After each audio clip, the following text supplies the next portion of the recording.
we got to talk about a couple of concerns. So number one, are you Sure. concerned about these blown leads? You know what? Or should we just, should we just look at this as it's a long season, shit happens, they're going to figure it out come playoff time, or should we really be concerned about what we've been seeing over the last couple of weeks? I'd like to look up these numbers, Bruno, because like my wheels have been turning about it lately. Just blown leads in general in the NHL.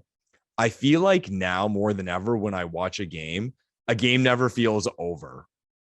And I'd like to see the numbers like historically of say in the 80s, the 90s, 2000s now of like essentially like what are the statistics on how safe a lead is if you're up by 2, how often does it get blown? Because even like I'll say it both ways because it happened both ways this week. When the Leafs blew that 2-goal lead, I wasn't surprised. Like, I mean, and at that age, I think people overthink it sometimes because the first goal as part of the comeback, it came at the end of a power play for the Leafs. The guy came out of the box, quick chance, got rifled it in. It's like the Leafs didn't really do anything wrong. It was like a circumstantial thing where the guy scored. It's not like they get leads and then they get dominated. Like that's something to be concerned about. Because then, yeah, you're letting your foot off the pedal. But again, I'm never really concerned or I'm never really too excited anytime in hockey when I see a 2 or 3 goal lead, unless something crazy historic what happens in a very short time. I mean, by that, I mean like time remaining in the third period. Because then even on the flip side, the game the other night against Detroit, I never really counted the Leafs out of it because both ways we see it all the time. So I'm really not. And it's a long season.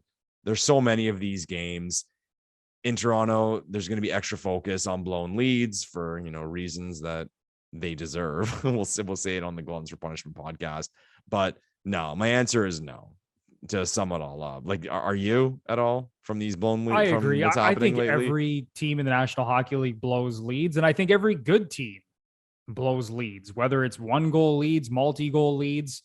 Now, does it happen as often as it does to the Leafs? I'd have to look at the stats on that, but I don't think there's anything too alarming happening. Obviously, it sucks when you see the Leafs go up 3-1 or 4-1 and the other team finds a way to tie it.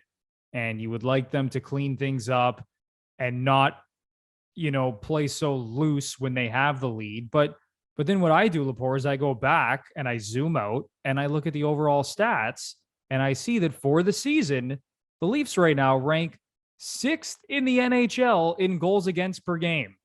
They are a top 6 team in terms of goals against per game.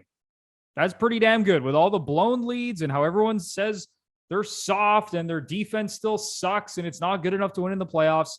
They're top 6 in the NHL in terms of goals against per game. And I get it. That's not the be all and end all when it comes to defensive numbers. I know there's a lot of underlying numbers and you can look at scoring chances and high danger scoring chances and the goaltending and things like that. But at the end of the day, they're top 6 in the league in goals against per game. Yeah. And then when you look at shots, if you care about that stat, right now they're 12th in the league, allowing just over 30 shots on goal a game. So they are by no means a terrible defensive team. Again, I always like to zoom out and look at the big picture. And even looking at the penalty kill, Lepore. Oh, it's very good. Yeah. Sixth in the league. 6th in the league. Yeah. In penalty kill percentage this season. So you can, ring the alarm bells if you want, but when you look at how this team stacks up defensively against the rest of the league, it's pretty damn good. So when I look at those numbers, it allows me to take a deep breath and realize that there's really nothing too alarming happening right now. Yeah, I think you nail it when you talk about the overall record because, okay, like we just said, the Leafs talked about like their record and their points pace. So, and funny how I was saying, seems like we're always running into a hot goalie. So if we weren't blowing leads here and there and we weren't running into hot goalies, well, what, we'd be undefeated? I mean, so really, like, what do you want? Like, you're nitpicking, oh, they blow leads. Well, if they didn't blow a lead here and there, and to be fair, really good teams typically are ahead. So there's the opportunity of a blown lead, right? They're not going into the third period tied, or they're not trailing very often. So yeah, I mean, I really think at this point, I mean, the media is going to push it because of the history, and as Leafs fans, we accept it because we know what we deserve as a fan base because we're the biggest, most annoying fan base in the world. But I really and truly think that people are nitpicking that if their head's exploding because of it. Yeah, I think that's enough of that.